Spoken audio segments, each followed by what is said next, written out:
Chaque jour, Charles et Carole vous présentent la leçon de l'école du sabbat.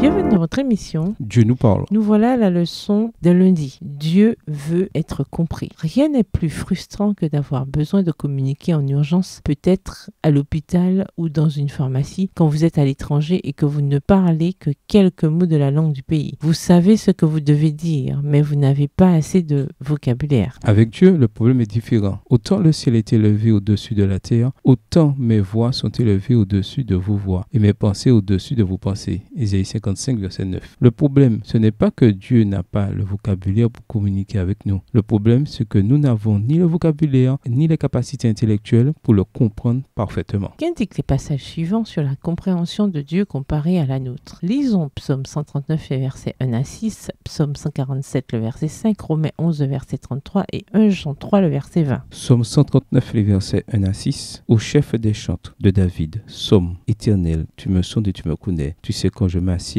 et quand je me lève, pénètre de loin ma pensée. Tu sais quand je marche et tu pénètres toutes mes voies. Car la parole n'est pas sur ma langue, que déjà au éternel tu la connais entièrement. Tu m'entoures par derrière et par devant, et tu mets ta main sur moi. Une science aussi merveilleuse est au-dessus de ma portée. Elle est trop élevée pour que je puisse la saisir. Psaume 147, le verset 5. Notre Seigneur est grand, puissant par sa force. Son intelligence n'a point de limite. Romains 11, verset 33. Aux profondeurs de la richesse, de la sagesse et de la science de Dieu, que ses jugements sont insondables et ses voies incompréhensibles. 1 Jean 3, le verset 20. Car si notre cœur nous condamne, Dieu est plus grand que notre cœur, et il connaît toutes choses. La vérité, c'est que nous ne comprendrons jamais parfaitement la pensée de Dieu, car il est infini et omniscient. Après tout, nous comprenons à peine la création elle-même. Comment pourrions-nous comprendre parfaitement son Créateur? C'est impossible. Nous ne comprendrons jamais tout, c'est vrai. En revanche, nous pouvons comprendre ce qui est nécessaire pour notre salut. Voir 2 Timothée 3, les versets 14 et 15. Quand les apôtres expliquaient l'évangile à leurs auditeurs,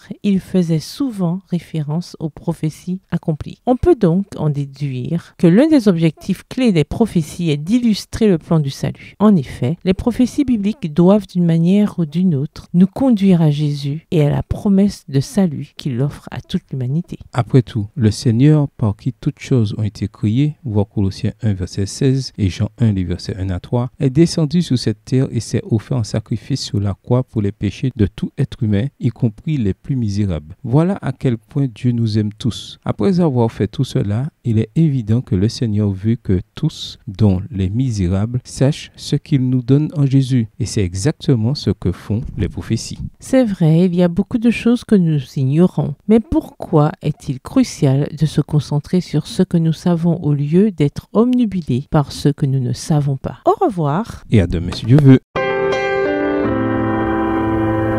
Dieu nous parle.